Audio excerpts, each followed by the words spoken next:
you're used to seeing somebody that's disabled as like struggling to get out of their car. Sure. Or yes, you need to help them get groceries into their car. You're not used to seeing them pick up 450 pounds and walk with it. Nope. And I'll be honest, dude, I'm still not used to seeing it. And I watch my own videos and I'm like, okay. And like completely able-bodied people look at strongman stuff, they go, oh, I can't do that. And then they see a person with a missing limb do it, they go, it laughs in the face of what we think is possible. I set goals after I lost my leg. At the end of the day, it was my choice. But I told myself going into it that I wasn't going to zero an event. That was it. I didn't care if I came in last. All I cared about was not zeroing any of the events. Yeah, and you didn't. I didn't. This isn't a lonely sport. Because you look at like powerlifting, that's lonely. Yeah. And I think that's what kind of saved me. I try to break down barriers, but I'm also trying to help others break down theirs. Sure. Yeah. It's really hard to find adaptive athletes. It's harder than I thought it would be. There is help for people that don't know what to do yet, it sounds like. There's money out there to get these people into it.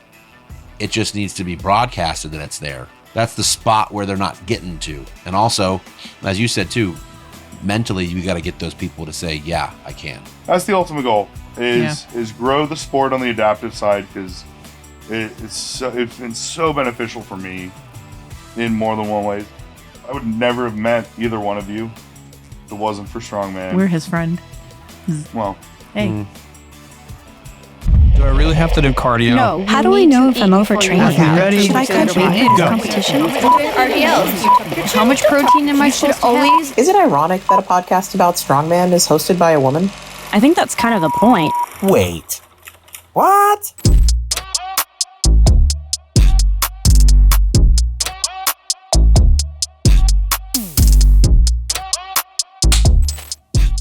Take two. Still take one. It's just one take. Take one. It's all ever one. You are one take, Alan. This doesn't need to be take two, Alan. Okay. No, I kind of liked take one, Alan. Take one, Alan. Yeah. Take one, Alan. Yelling take two. One take, Timmy. Yeah. That's what I try to be. We're live. We're gonna welcome back to Lift and Load, everybody. Hello. He's getting there. He's getting better. I am the co-host, Alan Colley. We have a very special guest today with us. Would you like to introduce him, Christina? Cody George, who also known as the one-legged man. No, actually also known as Legolas on your Instagram, which is still, in my opinion, hilarious. Legolas 69 because you're somebody else has Legolas. I've been trying to... Do they have only one leg? I don't know. He doesn't have any photos. But one thing so we've been talking for 2 months now about getting you on the podcast. And we purposely wanted to wait until after Orlando's Strongest because you did some cool shit. And I will give you all the kudos on that. And that we didn't have an adaptive class for You did all right. Logistics reasons. That is horrible. Oh my God. Done better. Oh God. We can always do better. But we didn't have an adaptive class. You are an above the knee amputee. And so you just said, fuck it, and competed in the novice men's. And it was awesome. So talk to me about the why. How do you feel about the events? So I got into the natural progression of strongman like pretty much everybody else. Right? I was like, I want to be a bodybuilder. I want to lose weight. I want to get cut, ripped, jacked. Then I realized I like cookies too much. So much. We all do. Yep. Right. Mine's pizza. Yeah, cookies, pizza, donut. I'm a donut guy. Oof. So then I got, was like, bodybuilding's kind of too strict. So I went to Too strict. powerlifting. It's so strict. Bodybuilding? No, I think it was funny how he said too strict. It's awful. It's nothing but... It's way too much dedication. It's True. I math. have nothing but respect for the dudes that do it. I couldn't. I don't have the attention span. So I started powerlifting, and then I was like, this is fun. But was that pre-leg or no, pre-leg? this is post. Post. Okay. So I lost my leg August of 2023. Okay. So this is fairly new. Yeah, it's just under 2 years now. Okay, I don't know why I thought it was a lot longer because you are very well adept. I set goals after I lost my leg. Because at the end of the day, it was my choice. I had multiple surgeons that were like, we can try to save it. Oh, wow. But you're probably never going to walk again. Oof. And I was like, cut it off. And they were like, well, we can try this surgery. It'll be about 5 years worth of surgeries. That's a Just long for time. a less than 2% chance of walking. Yeah. Yeah. And, I'm a Marine Corps veteran. I've been to Afghan. Thank you for your service, sir. Oh, you beat me. I was going to say that. Damn it. I've been to Afghanistan 3 times, 2.5. I got shot on my 3rd deployment. Shot where? Through the knee. The actual one that's Through not the here knee. anymore. Ouch. Through the knee. Ouch. So that's eventually what led to why my motorcycle accident was so bad. It was because of all the previous surgeries and everything that I had in there.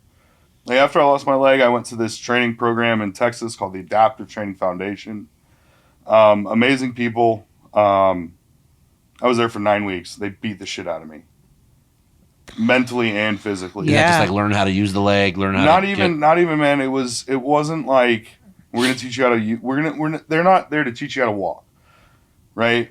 They're there, and they teach you how to. Not the most important part. Teach how to walk. Well, Right. no, it's not. It's not. It's the most important part. Oh, is up sure. here. The mental Mental, yeah, aspect. yeah. I feel like 'Cause- pain management too, because phantom limb is very real. Oh, it sucks. Yeah. Now that you mention it, I can feel my foot. I Thank you. I thought of that. Thank you. My bad, man. Thank you so much. My So we foot's weren't going to tingling trigger now. him. I know. I'm Yeah. sorry. I should have brought that up earlier. But I was super lucky, man. That program, I had a coach, Neftali Mendoza, another above knee amputee. The dude's an animal, and he pushed me and he showed me that, like, hey, you can do all the shit that you want to do. Oh, yeah. It's just going to be a lot more painful, and you're not going to get to the levels that you want without pain, or without more pain than the average person. Sure. So then I got back from Texas. I went through a shit ton of depression. It was being there for 10 weeks, and like you're around that environment, you get back to regular everyday life.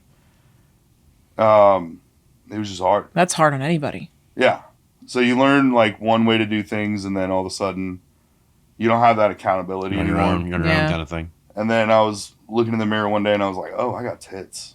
Let's do bodybuilding. So I called up a buddy of mine that's a bodybuilder. He gave me a program. Then it was like 2 months later, somebody was like, oh, dude, why don't you do powerlifting? Oh, so this is quick. Yeah. Yeah. That's the bodybuilding career. I don't know if powerlifting is what you go to if you don't want tits, though. Because, like, there's. Yeah, there's well, a and I didn't lot. know that at the time. I didn't, Yeah. well, no, and at this You were point. just looking to get strong and At fit. this point, I was like, I'm already married. I've been married for 12 years. My wife is the love of my life. She's an amazing person. I think she'll love me if I have tits or not. She's stuck around for 12 years. Not worth finding out. Yeah. But so that's how I met Justin, who's my coach. Yeah. We started working out. I did my first powerlifting meet in November of last year. And I was like, oh, this is kind of boring. Yeah. They're long. They are long and boring. Well, it's long, and it's like, It's 3 lifts. it's 3 lifts. You're training for 3 lifts. Yeah. Why I gotta not wear 5? a singlet. I can't wear jorts. You They can had have- way too many rules. Yeah. So I was at the VA, and the VA adaptive sports lady was like, you should go see my friend Alan Colley at Iron House in Davenport. So I went to this little broom closet. It's true. 850 square feet. OG. Yeah. That's right. Iron House 1. That's right. I trained with Rich that day, Rich Canning. Rich Canning. Okay. Nice. And I just was like, oh, this is so much more fun than powerlifting. Oh, yeah. So I started getting my coach to even transition into strongman. He competed at World's Strongest Firefighter. And the first competition that I could compete at that had an adaptive class was Miami's Baddest. My guy Lapava. Shout out. MDLP. Yep, love MDLP. Such an amazing person. I went down to Miami, competed in a seated category, and I hated it. So help me out, like, in this. So there's seated and standing. So for strongman adaptive, there's like 4 or 5 different categories. There's seated 1, which is like spinal cord injury, Parkinson's, muscle, MS. More neurological, I guess. Yeah, neurological. There's seated 2, which is typically above knee amputees. There's standing 1, which is just like you may be a below knee amputee. You might be blind. And then there's standing 1-armed. So like guys that just have one arm. Yeah. So the one, sorry to interrupt. The one guy in the, was it Mike's? I've also seen him at a couple ones of the Arnold's. He's in the wheelchair. Roland. Yes. Roland Abbott. Oh, he was at Worlds. His last name is Roland. I don't. His first name is Roland. Oh, his first name is His Roland. first name He's in a Roland. wheelchair. That's Yeah. great. Yeah, and I think he leans into it. Yeah. So is that considered seated still? Yes. Okay. Yeah. I wasn't sure if it was like. So Roland, amazing dude, loved him to death. Competed seated. The other guy that I competed with in Miami, Pat Worth, he has an inoperable brain tumor. Okay. Yeah. And then there was Carrie, who's current world's strongest woman, I think. I don't know. I could be wrong there. But she's probably going to get it again. Let's be honest. Carrie's a beast. She has MS. She lives up in Canada. Yeah. And then a guy named Adam, who's a bilateral above knee amputee who just crushes it. Monster. He's on goal for the Paralympics, though, for bench. But in that competition, I competed seated. Because I had another above knee amputee that has competed in Adaptive Strongman for a long time. That was like, hey man, you're an above knee, like you're never going to be able to compete at the high levels as an above knee standing. He's like, it's just not possible. Why? Just because of balance, or It's balance. I don't have a hamstring. I don't have a quad. Got it. My components, like this leg, is not designed to hold 400, 500, 600 pounds. This other above knee was like, you got to compete seated. And I did it. And I remember looking at my coach and I said, there are very few times since losing my leg that I've felt disabled. So I told myself, I was like, I don't want to compete seated. Which it kind of sucks because I qualified for Worlds as a seated athlete. Yeah. I have to do it seated. So I'm going to do it seated this year. Yeah. Still be cool. Yeah, which means I have to do America's seated because it's the month before, so I can't. You don't want to train. And Yeah. but I'm still gonna do everything standing. So I'm still gonna keep training the way that I am. Just add more seated stuff, and then I did Miami's. I did Florida's Strongest Dad. Did you win that one? I did. Sure, Florida's Strongest Dad. Adaptive. Adaptive. Yeah. And I had messaged Strongman Institute and I said, would you guys be okay if I signed up for novice? I got a very quick. So DJ runs our Instagram because it's easier to have one person in. Yeah. He sends me the screenshot. He's like, "What do you think?" I'm like, "Yeah, but like, can he?" Like, and he's like, "He says he can." I'm like, "Let's do it." Yeah. I think my favorite highlight video from Orlando's is just the one of you. It's just so badass. It's different, right? Because it's not something you see. No, it's not. The deadlift was great. Oh, that deadlift. Oh, well, I watched that deadlift over and over and over again because I'm like, how I pulled it, I don't know. you're pistol squatting your entire life. Like to get Yeah. you pick things up, you're pistol squatting. That deadlift though, I've watched it probably a million times because it stops, goes, stops, goes, Yeah. stops, Yeah. goes, Yeah. and I've never done an elephant bar, and I didn't even get to warm up, Good. so I did that cold, Jesus. PR cold, Not recommended. No, definitely not. But I told myself going into it that I wasn't going to zero an event. That was it. I didn't care if I came in last. All I cared about was not zeroing any of the events. Yeah, and you didn't. I didn't. I'm trying to figure out the mental process of this, right? Because like you're kind of just like a head first kind of individual. If you're going to be is done, great. you got to be tough. That's where I'm at, right? And so like, did you look at it and be like, "Yep, I'm doing it," or did you have to like think about it? Did you talk to your wife? Like, how did you figure out? So Justin signed up, Right, and I was like, and he won, right? Didn't he Yeah. win his category? Yeah. yeah. And I was looking at it, and I was looking at the weights. I was like, I can do all of it. I was like, the thing I'm going to struggle with the most is going to be that sandbag because there's no easy way for me. Yeah. I don't get the hip. Right. Yeah, you can't really You bend have to down your knees. curl. Yeah. that And so sandbags, no matter what I do, it's always just I hate them. Well, Mike from Ohio, Mike, He's been in the sport for adaptive for a long time. I'm gonna botch his name. Sorry. Those guys use the slings. Are you allowed to use those too or no? Because he's got one arm. No. But okay, so that's that's to replace the arm. Gotcha. Okay. So okay. So I was thinking that would have helped you a little bit. I mean, I feel like you still need the momentum from the hip. Yeah. Slang it up with the sling. Which and realistically, the biggest thing that I have to do is I have to stop. Oh, let's just go straight for the 200 instead of like learning the movement with a 120, learning it with a 140, 160, 180, blah. Signing up though, I was like, man, I can do all of it. I can do it. I was like, it's gonna hurt. It's gonna be stupid. Hey, you placed third. You came tied for third with the novice, dude. That's great. It's freaking amazing. My thing too was it was also to kind of like put it out to, promoters to be like, hey, let's try to make adaptive classes. Yeah. We've talked about that. Yeah. And I've told you, I want to do it, but I still need to wrap my brain around it first to try to make sure it's right. Because I don't want to go into it half cocked and make it look bad. Because to me that'd be disrespectful to you guys. I always like to produce a great show, and I want to have it so it looks great. Because I know, even like at Miami's when I was there, the adaptive people would go. The crowd's cheering more for you guys than anything, which is great. I think it's awesome because it's cool shit to see. Even like when we were at Magnus had a show at the Arnold one year that I was there. Which shout out Magnus. Yeah. But Magnuson, he's the one who does everything. Which is great. When it comes to adaptive for the world's circuit. Yeah. It's his show. I mean, he runs it, him and his wife, and they're amazing people. Yeah, but it was funny. There was like no crowd at all at first. And then like you start to look, because I remember I was helping spot and load. And I look over and then there's like 50 people by the fence. And then I look again, there's like 100 people by the fence. Yeah. And then I'm like, when the events started going, I'm like, everyone's dead stopped. And the Arnold, if you've been there, it's like sea of people.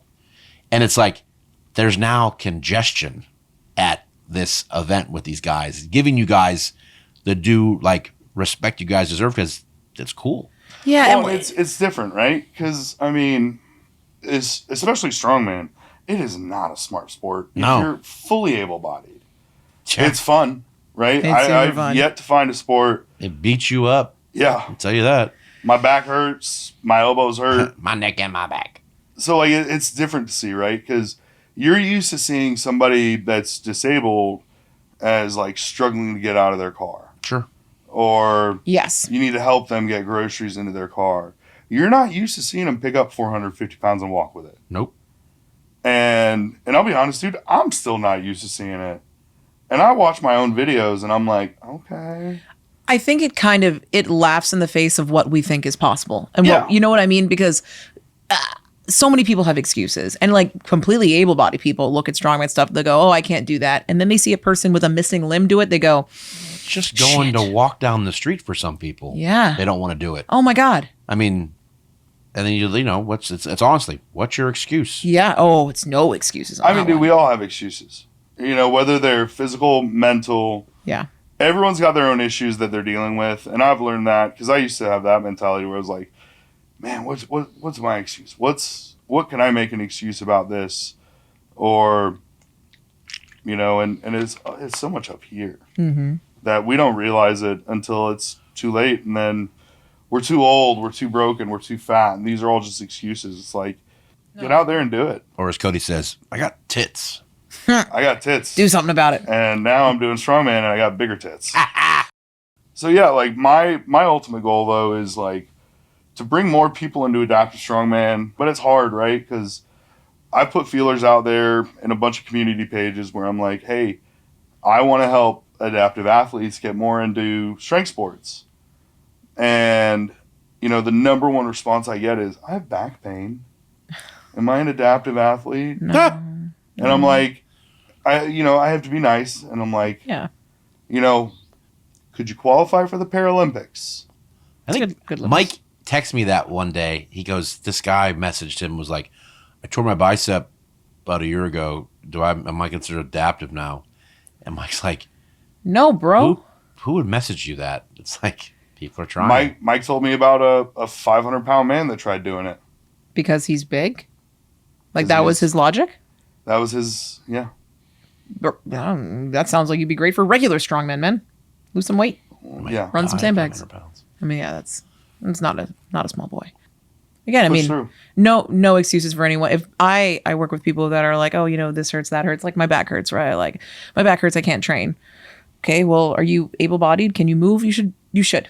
You have the Even if you're privilege not of being able to able-bodied, move in life. Even Like, if you're not able-bodied, this shit has done more for my mental health than anything else. oh my 100%. God, yeah. Because it gives me, I can go into Iron House, I can go into a commercial gym, any gym, and people are like, dude, how are you doing this? Yeah. Why are you doing this? There's mental health benefits are beyond just talking to people. There's so many studies about exercise and mental health and getting involved in communities, and like what's a bigger community than strongman and sports, etc. Like there's ways to combat things like that. This isn't a lonely sport. Like it's Right. not, you would think, because you look at powerlifting, that's lonely. Yeah. And, part of my goals is to open a gym that caters to adaptive strength sports. Love it. That'd be cool. And the name that I came up with was Adaptive Strength Society, and I think that's what kind of saved me mentally was I was like, I can do all the dumb shit that I did before. I still go snowboarding. I still surf. I still lift.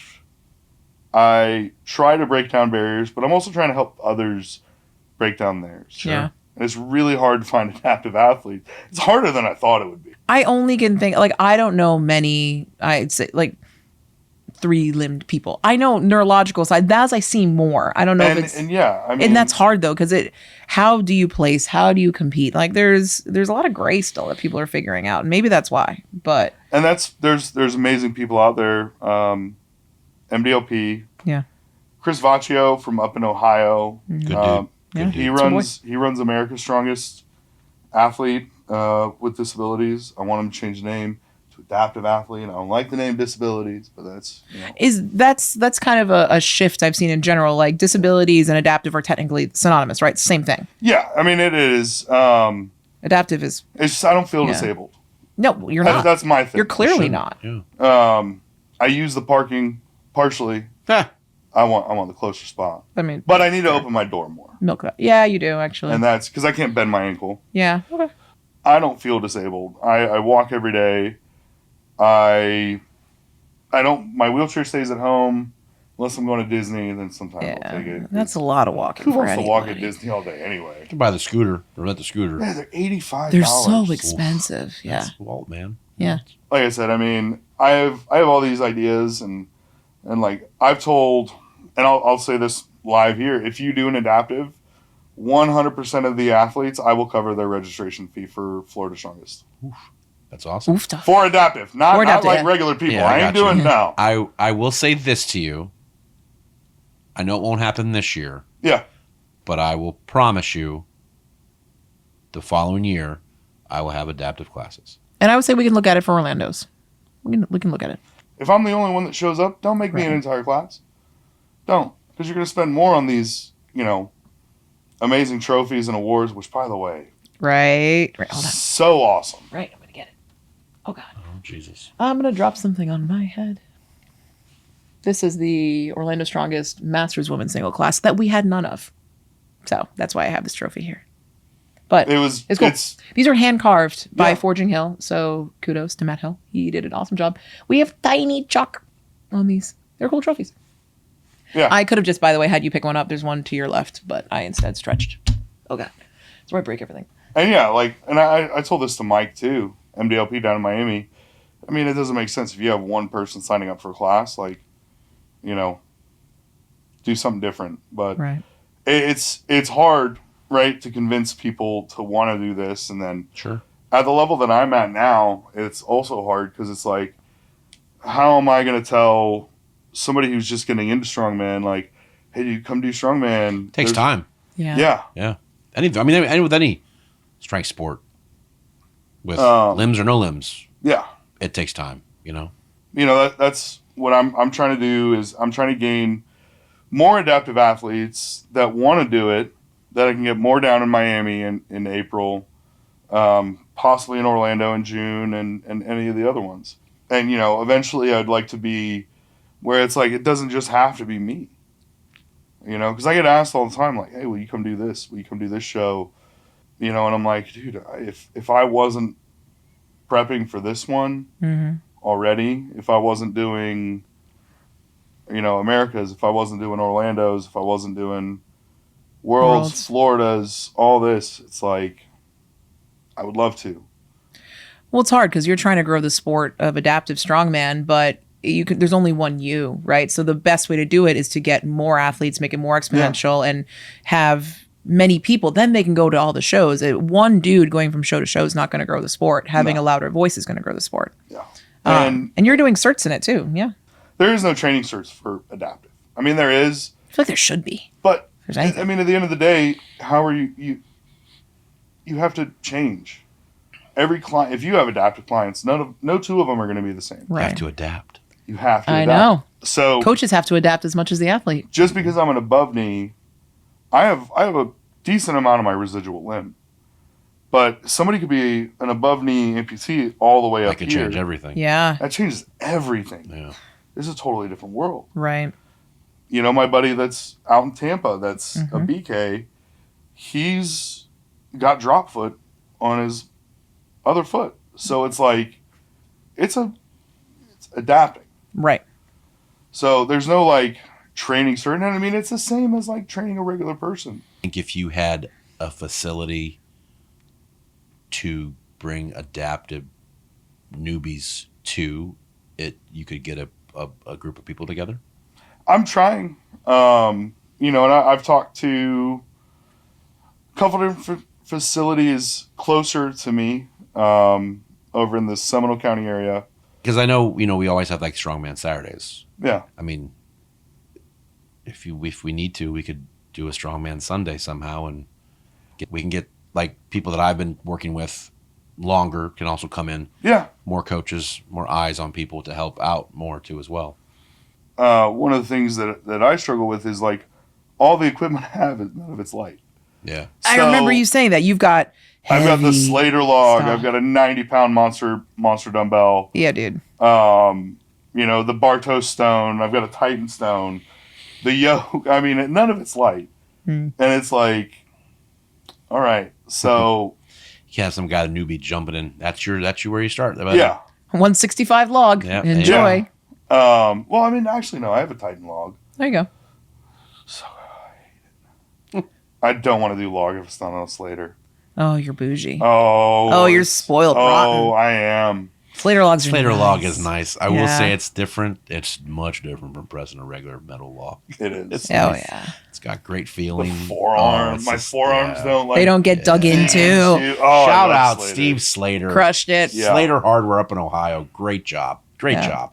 Can't wait to go see him. Great dude. When I ordered my log, I messaged him and I was like, hey, just so you know, this is who it's for. Yeah. And there's a photo of me log pressing like a metal log, smoking a cigarette at the same time. Just fun, like I said, I like to have fun. Oh, yeah. And he calls me like immediately and he's like, this is so amazing. He's like, I love it. Yeah. Well, it's funny. Speaking of Steve, like he runs the Arnold, like for the pros, like the big boy show. He runs like the crews and that stuff. And I always, no matter what, when I go up there, I'll always scream out, Slater. And he knows I'll always see that. He'll like Alan. He'll shake his head that's that reaction a lot Alan. when you do that. So speaking of that log was used at the Arnold's. Nice. Mine. Cool. Oh, for the Arnold Amateur at Worlds. Nice. Cool. So he gave us a little bit of a discount on it. Good. And that's why I don't have like any logos or anything on it. Yeah. Because it was used in comp and it's kind of cooler, to be honest. Yeah. And it was 10% off. Like, you can't beat that. No. Hopefully I go up to the Arnold's this year. Trying to see if they'll bring back an adaptive showcase. Doesn't have to be a full comp. They replaced it with another version of Adaptive Strongman. World's Strongest Firefighter. They're just Another version of Adaptive Strongman. Oh God. It's fine. Your coach is. Didn't he place? Yeah. Yeah. Yeah. He did that just for Justin on that one. Probably. You can do. Yeah.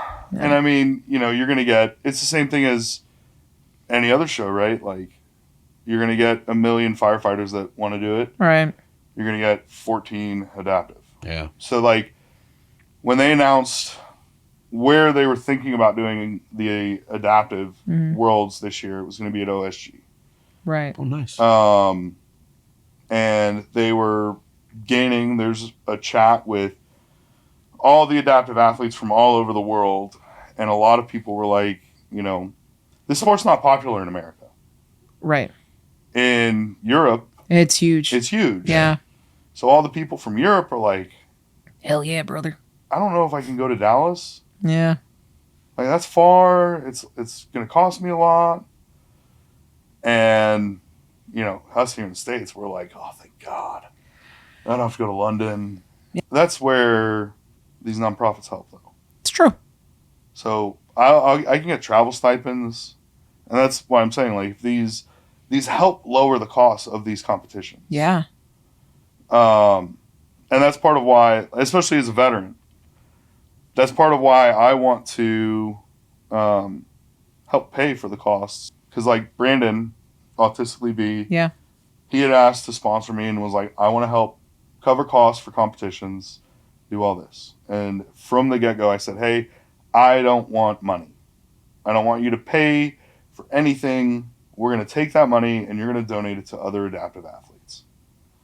I have enough money. I make enough money. My wife makes enough money.